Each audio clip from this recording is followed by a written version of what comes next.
El dodecaedro regular está formado por 12 caras pentagonales regulares. Tiene además 20 vértices y 30 aristas. Lo vamos a representar con una cara apoyada en el horizontal de proyección. En este caso sería la cara 1, 2, 3, 4, 5, que sería un pentágono regular, dado que el plano en el que se sitúa es el horizontal de proyección y se encuentra en verdadera magnitud.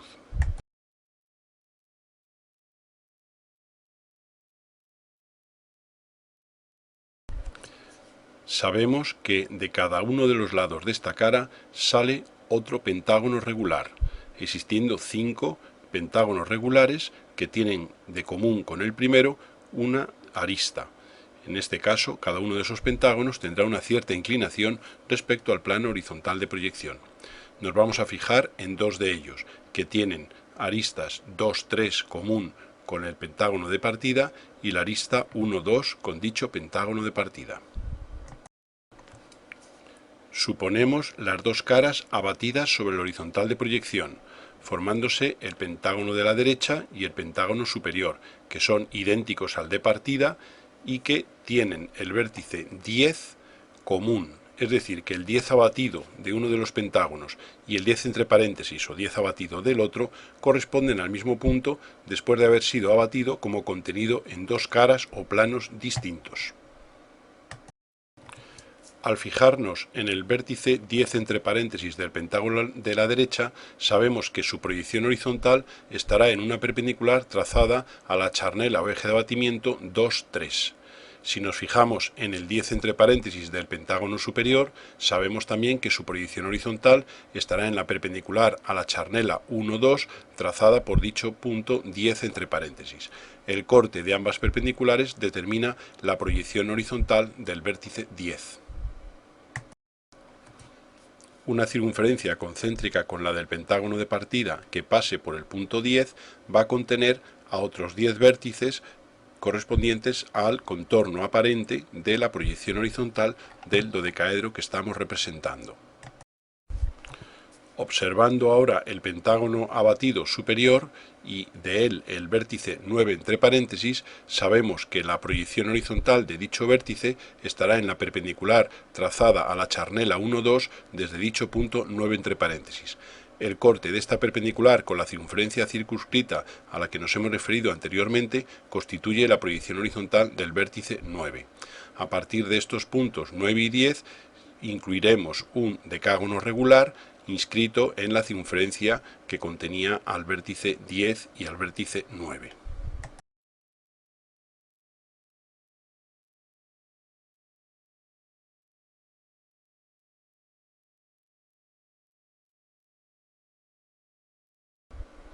Para hallar la cota del vértice 10 nos basamos en la construcción de abatimiento, que dice que cuando se va a abatir un punto, conociendo de él su proyección horizontal y la charnela o traza del plano en el que se sitúa, se traza por el punto una paralela y una perpendicular a la charnela. En la paralela se lleva la cota y un centro en donde la perpendicular corta la charnela, trazamos un arco que corta la perpendicular en el punto abatido. Nosotros, en nuestra figura, tenemos el 10 y el 10 entre paréntesis, habiéndose tomado como charnela el segmento 2, 3. Por tanto, si por 10 hacemos una paralela a 2, 3 y hacemos un arco de centro en el pie de la perpendicular y radio hasta el 10 entre paréntesis, ese arco corta la paralela en un punto que determina la cota o altura h del punto 10 sobre el horizontal de proyección.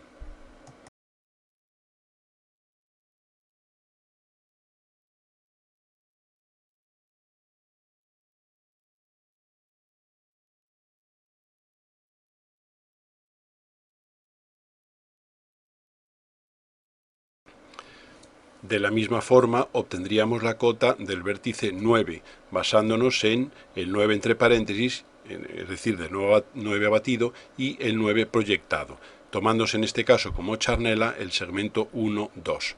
Hemos trazado por 9 una paralela al segmento 1, 2, que era la charnela, y un arco de centro en el pie de la perpendicular y abertura hasta el 9 entre paréntesis determina en la paralela un segmento que es la altura o cota del punto 9 respecto al plano horizontal de proyección. De esta manera, la primera altura obtenida fue la de los vértices pares y la cota que acabamos de obtener es la de los vértices impares, permitiéndonos representar el poliedro en diédrica en su proyección vertical.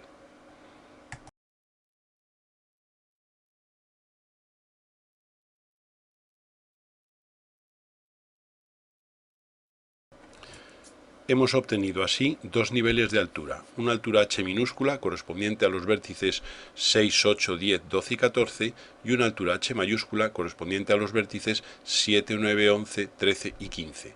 Si a partir de la h mayúscula volvemos a poner una h minúscula, obtenemos la altura de los vértices de un pentágono idéntico a la cara de partida, que serían los vértices 16, 17, 18, 19 y 20.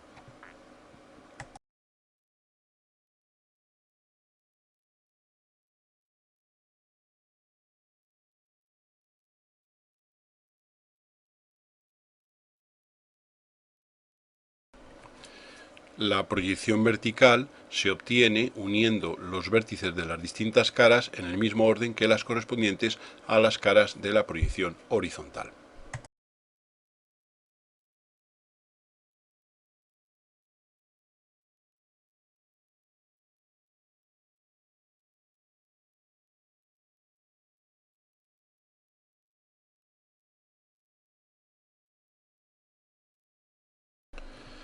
La sección principal del dodecaedro es un hexágono irregular, en que los lados opuestos de ese hexágono, dos lados opuestos, son la arista y los cuatro restantes son las alturas de cara, es decir, las alturas de los pentágonos regulares.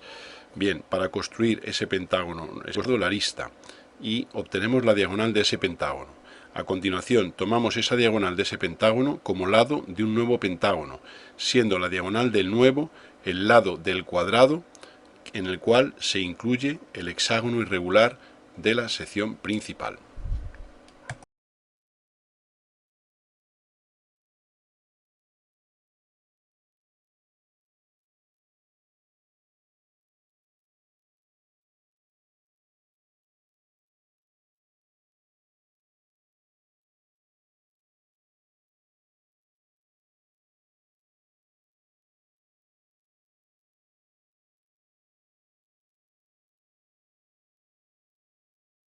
Icosaedro regular.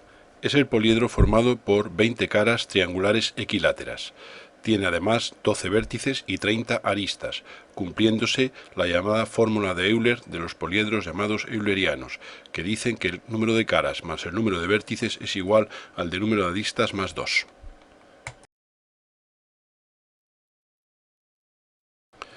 Representamos en diédrica a este poliedro con una diagonal en posición vertical.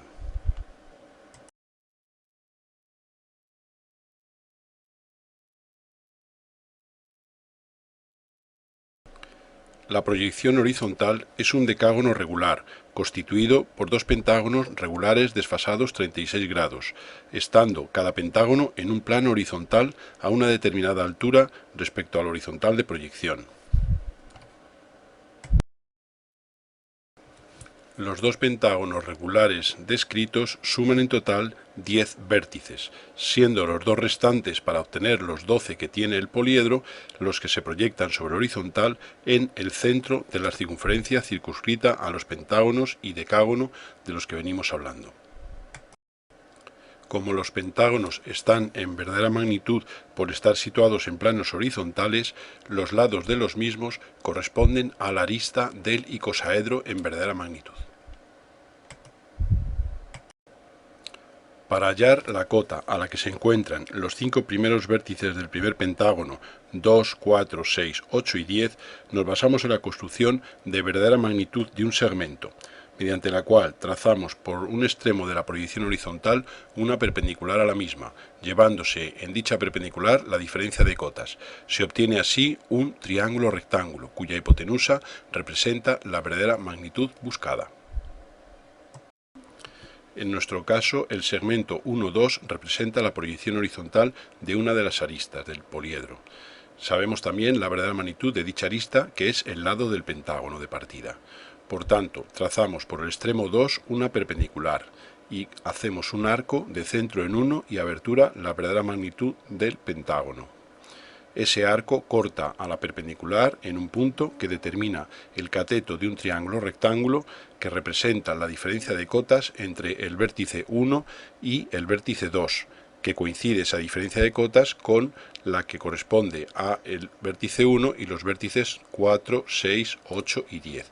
Por tanto, con esa diferencia de cotas obtendremos la altura del pentágono 2, 4, 6, 8 y 10. Consideremos ahora la arista 7, 8, en la cual el vértice 7 es uno de los vértices del pentágono 1, 3, 5, 7, 9 y el vértice 8 es un vértice del pentágono 2, 4, 6, 8, 10. Hallaremos la diferencia de cotas entre el vértice 7 y el vértice 8 aplicando la construcción anterior. Para ello trazamos por 8 una perpendicular al segmento 7, 8 y un arco de centro en 7 y abertura la verdadera magnitud de la arista. Ese arco corta la perpendicular en un punto que determina un segmento que es la diferencia de cotas entre el vértice 7 y el vértice 8, que nos permitirá situar los vértices del pentágono impar.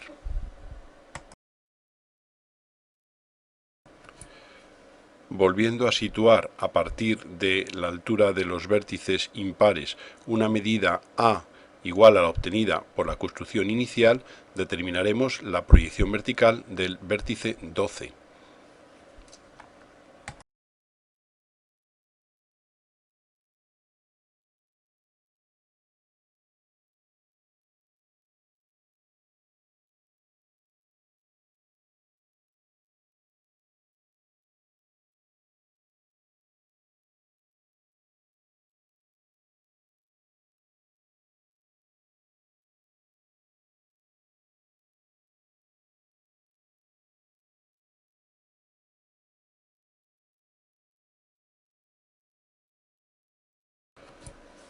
La proyección vertical la obtenemos uniendo el vértice 1' con los vértices del primer pentágono, de vértices pares.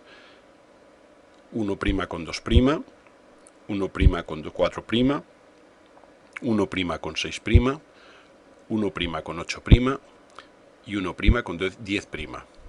De la misma forma uniríamos el 12' con el 3', con el 5', con el 7', con el 9' y con el 11'.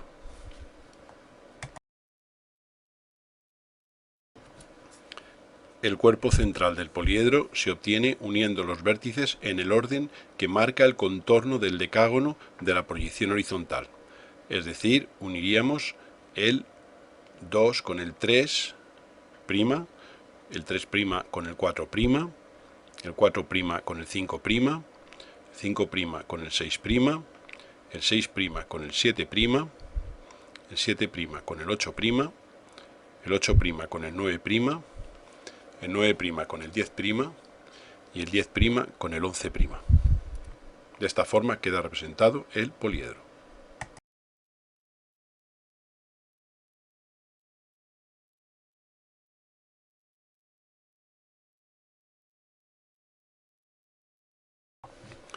La sección principal de un icosaedro regular es la producida por un plano que contiene a dos aristas opuestas.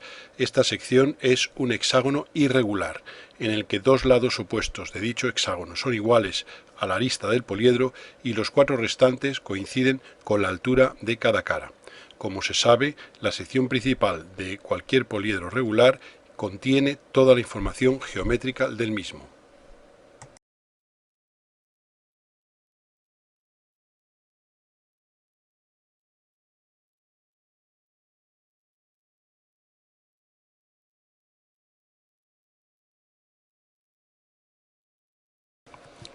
El hexágono irregular descrito lo construimos dibujando inicialmente un cuadrado de lado la diagonal del pentágono regular de arista el lado del icosaedro. Con ese cuadrado situamos simétricamente en los dos lados opuestos la arista del poliedro, es decir, los segmentos AB y CD de la figura, siendo los puntos medios de los otros dos lados del cuadrado los que unidos con A, B, con C y con D constituyen el hexágono irregular que representa la sección principal.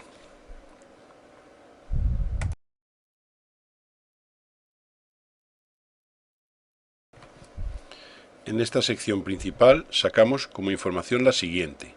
El segmento AC representa el diámetro de la esfera circunscrita al icosaedro, o distancia entre vértices opuestos. La distancia entre la arista AB y la CD, marcada por la perpendicular común a ambas, representa la distancia entre aristas opuestas. Y luego la distancia entre dos alturas representa el diámetro de la esfera inscrita tangente a caras.